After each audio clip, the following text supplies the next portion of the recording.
It's always the getting settled. No, it's always the getting settled. It's the getting settled. But we're here. We made it. All right, period. I'm excited. Listen, what's up, everybody? I'm LeBrandon. And I'm Gianni. And today we have a special surprise for you guys. We just really, within the past, 2 days? Yeah. Talked about starting this new series. We are always on the phone talking all things pop culture, music, art, entertainment, fashion, everything really. Movies, TV. Agatha all along. We talk about everything. And so we figured, why not take those conversations from the phone onto the internet? And bring you guys into the conversation Absolutely. with us so we can get some additional points of view and dialogue going on. Yes. So today we have a great topic. I know everybody's been talking about Tyler, the Creator's new album. Chromakopia. Look, and I literally was about to say Chromakopia. Chromakopia. It has been taking over the music industry, to be completely honest. So It was like a sleeper hit. Like, First of all, he didn't do a ton of promo. In fact, I think he told people he wasn't coming out with the album this year. Right. So no one was really expecting it. But this man not only decides to drop an album, but he dropped it on a Monday. Yep. Which is not typical right now in the industry. We don't do that. Listen, that means that we're not worried about sales. Period. And the crazy thing is, by not being worried about sales and dropping, a piece of art, this man was able to jump to #1. And not only #1, but really the thing that kind of spurred this conversation, I saw an article that said this is his biggest first sales week of any album that he's ever put out. Yes. And he didn't even have the full tracking week to account for the sales. Right. Which is crazy. That's insane. So today, basically, we wanted to talk about, because obviously we could just go track by track and talk about the album. This isn't an album review. No, it's not. Not We really. will talk about the album and what we think about, some of the songs, but this really is about how in the world in 2024 does an artist manage to have their biggest sales week of their career when we know, if you're paying attention to Twitter, yes. It's hard to put up numbers in 2024 as an artist. It's hard to sell in the way that artists used to sell prior to the streaming era coming in. Right. To kick it off, right, what did you think about the album? Because I know you listen. Yeah, I did. What did you think about it? For me, this is the first no-skip album that I've listened to in 2024. That's wild. It's actually wild. And the crazy thing is that we are in November. Yeah. Technically the album dropped at the end of October. Yeah. So, but right now, it is November right now. So we're at November. We have 1 month left in the year. Yeah. And he really came in. And it's some albums that have come out this year that I absolutely love. Yeah. I love Cowboy Carter. Yep. I love Glorious. Yes. It's a lot of albums that are going on repeat for me, but I have deleted some songs out of my Apple Music to curate them to be no skip. Yeah. But this one, I didn't want to delete Not a single track. Not one song. That is crazy. That's crazy. And I think the biggest thing that I noticed, even as I was listening to the project, because, just even thinking about this topic, I was like, Tyler, the Creator, has built a good fan base. Yeah. He's built a great fan base over the course of his projects. And I think that's what's kind of led us here. Yeah. Right? Each thing has kind of been a little bit more food for his, demographic. But as I was listening to this project, I was like, oh, he really pulled out his biggest guns for this. So I have a question. Okay. When did you become a Tyler, the Creator fan? So I think my biggest thing with Tyler is that maybe I wouldn't follow the complete project, but I would get, little nuggets from albums. If people were talking Igor came out, right? Yeah. Earthquake was a huge thing. And so I'm like, oh, I kind of like this song. The production is great.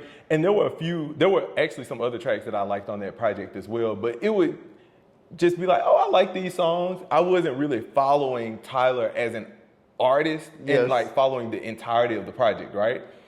So I don't even know if I have really paid full attention to him until this project. Oh wow. Okay. Yeah. In that I've listened to an album from start to finish. So it was similar for me. I of course, knew who he was. Yeah. But I didn't pay attention to him until Igor. Yeah. That's the one that got my Yeah. attention. I remember Earthquake. I believe it was a Grammy performance that he did of the song. Wait, was that the one when he was like blowing away? Yes, yes. Yeah. That was a good one. I remember that. You know, I'm a big Solange fan, so I knew that she had a track that she worked Solange's feature on a track from Igor. And so that's when I just really, the first time I listened to a Tyler project and loved it and started to pay attention. He came out with an album since Igor. There's an album between Igor and Chromakopia. I didn't really connect as much to that album. Yeah. And so outside of Igor, my next like reference point for Tyler is he was on the Gerard Carmichael reality show where Gerard was like, I'm in love with you. Right. And he laughed at him. Yeah. Why with like something super mad, normal, regular, like. You laughed and called me a stupid bitch. I did. Yeah, I did. Yeah, which I feel like was a really big pop culture moment for him, because with that moment happening in pop culture, it's like you don't really have any projects, existing out. So this is the only thing that we can reference, for you. Right. And clearly it didn't steer too many fans away. Because the numbers are there. Yeah. Tyler is so invested in his craft, not only in, I think, like the actual writing of the music itself, but everything that surrounds it. And I think because he has that type of investment in his gift, that's why the reception is the way that it is. And it's interesting because when you think about an artist and an artist sort of peaking in popularity, I'm not talking about their craft or their artistry, but in popularity, it usually happens in like their first or second album. Yes. It happens early on, Yes. and then from there it's like downhill. Yeah. And his has been the exact opposite trajectory where it kind of started off downhill and he's just on this upward rise. Yes. And I just think that's so interesting and so unique that you can grow in that way. And we don't see many artists do that. I think the last person that I can kind of reference that's done that was Solange. I keep talking about Solange. I'm a stan. I can't help it. And they're also great friends and great collaborators, but she was able to have that same kind of trajectory when she hit a seat on the table in the middle of her career versus sort of the beginning, when she had her first two albums. I think something that is to be said about that specifically too is the art of building worlds. Ooh, and hey, A&Rs, y'all might want to pick this up. Yeah. But there's something to say about, because again, though I have not paid attention to Tyler's projects that greatly before, just through this and obviously in making this video, I've just done a little bit of research and I just saw that, his past few projects have kind of been expansions on top of each other, right? And so even with Solange, it's like you have a seat at the table and then when I get home, it's kind of like a sequel to it almost. Like, I mean, obviously there's some themes that kind of overlap and there's some new ideas, obviously in new times that we're, living in each time somebody drops a project. But I think that there is something to say about building a world instead of just dropping individual projects that are just like over here and then that's over, like sort of these eras. And I think there's a way to still have Doja eras. Doja Cat. Look, I think there's still a way to have eras and find success in that. But I do think this is a new proposition of like, I'm creating this world and with each project, I'm gonna expand on this world that I've built and like having that be the foundation of your artistry versus last album it was a pink wig. This one it's a green wig. And that's the only thing.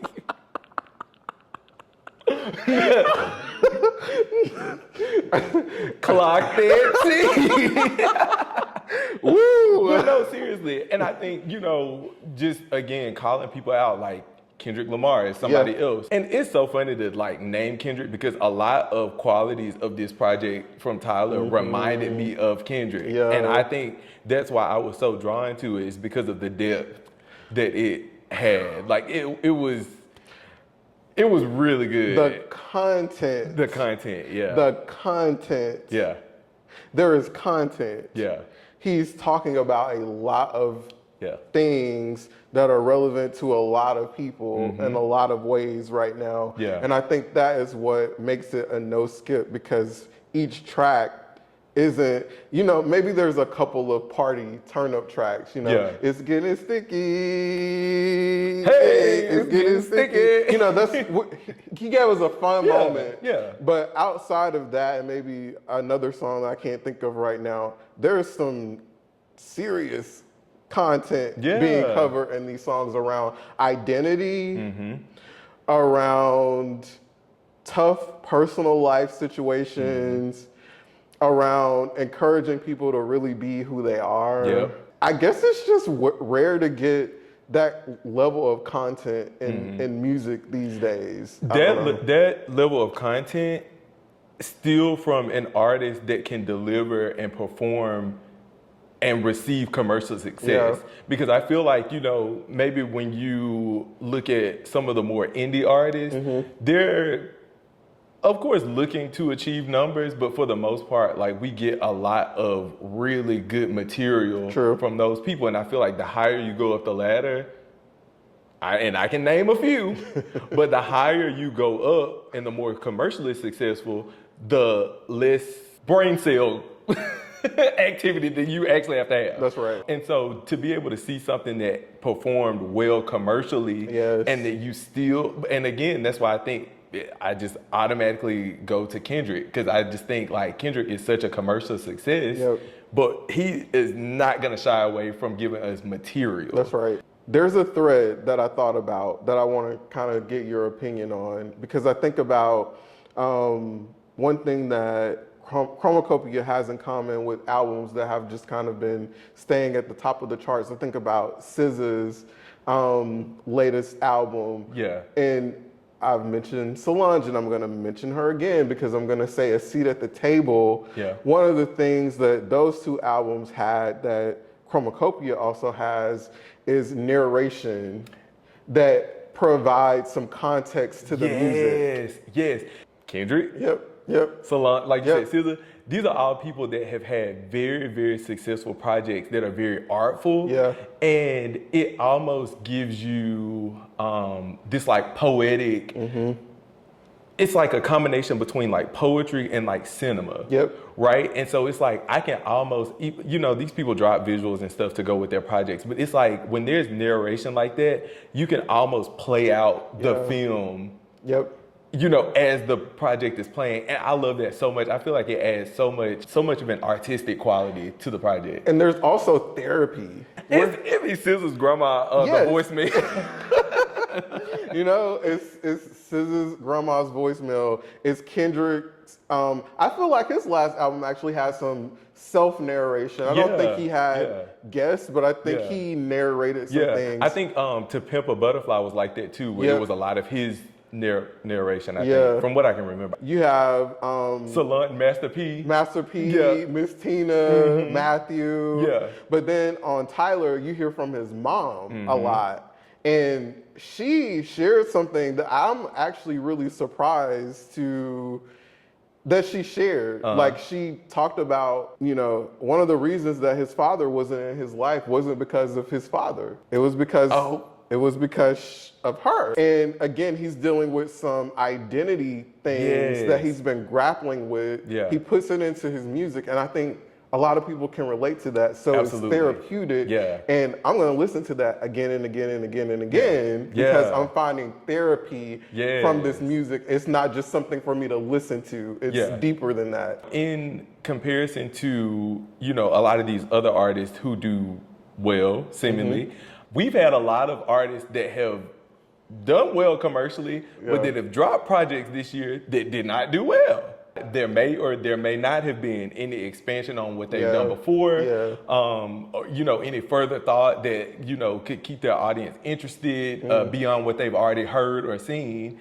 And so for an artist like Tyler, or, you know, even the other people that we've talked about, when you have these other artists who continue to do what they do and may or may not see success, what do you think something like this and the way that Tyler has, you know, carried out this project, what do you think the message is to them?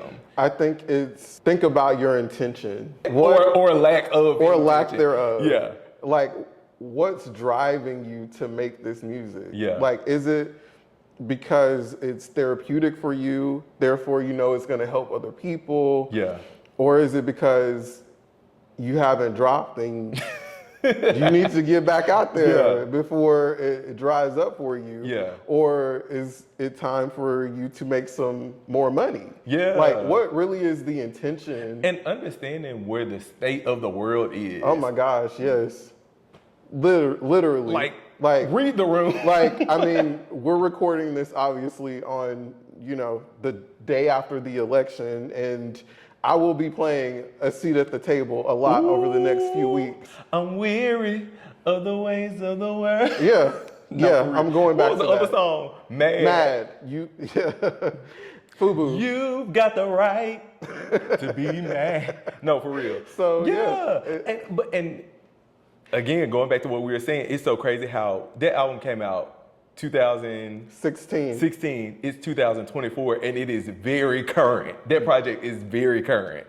That's an 8-year-old album. That is an 8-year-old album that applies to right now. But the music stands the test of time. Yeah. And I think the music from Chromakopia will also find a way to stand the test of time. I definitely agree with that. I also think it goes back to this idea of, right now, I just don't think there's a formula with how you promote and put out music. Yeah.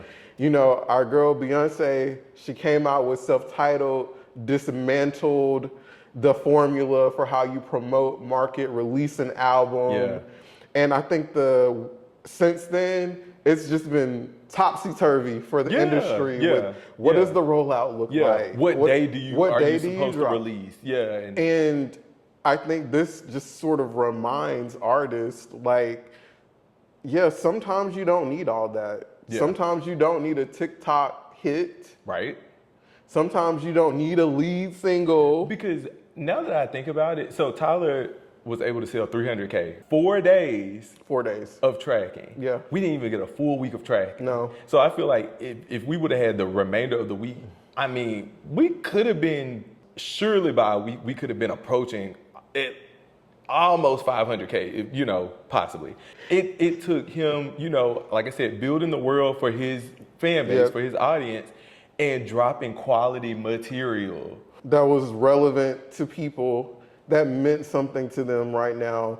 And I think just through, I would say word of mouth, but that means social media, TikTok, IG, Twitter, everyone talking about how good it is. Yeah. Everybody tunes in, they're listening. And I think that's how you get to 300K. Yeah. In 2024, with no promo, no marketing, no build up, no lead in. It's quality content that connects with people at a particular time. Yeah. And it's just meant to be. Yeah. The crazy thing I feel like with this particular project is that the same way that Beyonce was able to kind of flip the industry on its head with the self-titled album, a lot of labels are gonna be like, oh wait, maybe we should, you know, put our bigger people or projects that we want to be really focused on, let's push those to doing midweek. And I wonder, Tyler, hopefully somebody from the team sees this. I want to know, was that intentional, or did y'all just not have your shit together? Low-key, I really feel like it was intentional. Yeah. Because I think it was one of those things where it's like, you know, you have all the people dropping, like, there's so many different genres right now and so many people competing for, you know, like numbers and attention. social media attention, all of that. And so I feel like that was definitely something set by him to say, you know what, if I drop on Monday, no, it ain't nothing going on at least until Friday. Right. At least until Friday. Right. So I have this whole week until Friday of just Chromakopia. I guess to me, what this signals, or what it could potentially signal to the industry, is like, people focus on your content. Yeah. Now, everybody's content is not meant to be, it is not supposed to be this deep. Yeah. Some content is meant for celebration. Yeah. It's meant to create escapism. Yeah. It's meant to have fun, to just liven the mood and have a good time. Yeah. But know that that does not always equal, in this day and age, that kind of music doesn't always equal album sales. Ice Spice. You're gonna have a hot song. Ice Spice. You're gonna turn the clubs up. Ice Spice. You're gonna have the people doing the TikTok dances. Ice Spice. But the album, yeah, you can keep that. Ice Spice. Now, before we talk about some of our favorite tracks on Chromakopia, I do want to give one artist a little shout out, as we were just closing out and saying, you know, you can't have an album full of turn up songs and expect it to do well on the, to me, the case study for that is Glorious by Glorilla. Yep. That is the only female rap album that's come out this year that stayed in the top 10 for 3 weeks. That's crazy. Because not only did Gloria Hallelujah Woods give us something to turn up to, there are also There's some content in there. There's some content content. I'm not gonna hold you. There's some on content. the album, and Yeah. there's something to say Yeah. outside of let's turn up and Yeah. let's have a party. Yeah. And to me, that proves when you have something to say and you can marry that with the turn up vibe, your album, not Yeah. the single, because the single gonna do what the single gonna do. Yeah. But your album has a fighting chance of breaking through and seeing some level of success. Absolutely. All right, so going back to Chromakopia and our favorite songs, Yeah. Since we were just talking about Big Glow, Sticky, definitely one of my favorite songs from Chromakopia. It's fun. We got a lot of folks on there. They vibing out. Yes. They're giving us great production, you know, fun lyrics. You know, that's definitely one that stands out to me. Absolutely. I mean, obviously, you know, anytime you have like a good number of heavy hitters on a track, shout out DJ Khaled. One thing about DJ Khaled, he gonna give us a loaded track. Okay. But, you know, we have Glorilla, Sexy Red, and Lil Wayne. And don't we also have Ride Wave? Or who else is on there? There's somebody else. Let me see. Oh no, that's it. Never mind. Yeah, Glorilla, Sexy Red, and Lil Wayne. It's like you can have all of these people on here that are talking about, you know, some fighting. Yeah, basically some very frivolous fighting over. You know. But to me, there's still such a very layered quality to the production. Oh my goodness. There's still a cinematic quality to the sound. I love, and even like the horns that come in at the end that kind of switch it from being just this like percussive track to then this like, not really jazz, but it kind of had like a very melodic sound. I love that. And I feel like that just speaks so much to Tyler's like interest in things not just being like surface level. Like there's always intricacies in, you know, something. Even though content level may be low, production is very high. It's very high. And we will always take a good production. Yes. I will never be upset with great production. But I think upon my first listen, I was immediately drawn to Ratata. Okay. I like that song a lot. And then I also love Balloon with Doechii. Yes, I know that's your girl. I love Doechii. love Doechii, and I love that she and Tyler were able to pair together on this project. Oh my gosh. I feel like, now you may disagree, but I feel like he let her do her thing and he kind of tried to get on her flow a little bit. Yeah. The other song I would say right now my number one is Take Your Mask Off. Okay, yeah. Because Yeah, that's the one with Daniel Caesar. Yes. I don't know about everybody else, but I feel like one of the things that I'm so focused on in my life right now is just being authentically who I am, showing up as my authentic self. That's what this track is all about. He gives us, I think, like 3 different people that are, you know, struggling to do that in their lives in different ways. And for me, it's just like, it connects so personally with something I'm going through. Not that any of those 3 scenarios I 100% like is one-to-one, but just the fact that people are grappling with these masks and not showing up as themselves, and he's saying, no, take it off, be you, and enjoy this short life that we have to live. Right now, that's my number one. That's my number one. An honorable mention for me in terms of like, you know, just auditory attraction. I love Hey Jane so much. That's another top song for me. I love that song so much. It's the things said and not said in that track. There are certain things that he will almost say, but doesn't say it because we get it. We know what he's saying. And it's just a really well thought out, really well produced track. And also very relevant for the times that we're in right now. Literally. So last one for me is Like Him with Lola Young. Again, just storytelling, content, being super transparent, like way more transparent than he had to be. Because I feel like one theme throughout this album ties back to him and his fear of like being a father. And then tying that back to the fact that his father wasn't in his life. And then on this track, we get the reason why. The songs that really tell a story tend to stand out for me. So that's another one of my favorite tracks. So Tyler, the Creator, you put on a masterclass of giving great content, great storytelling, great production, great intention, great artistry.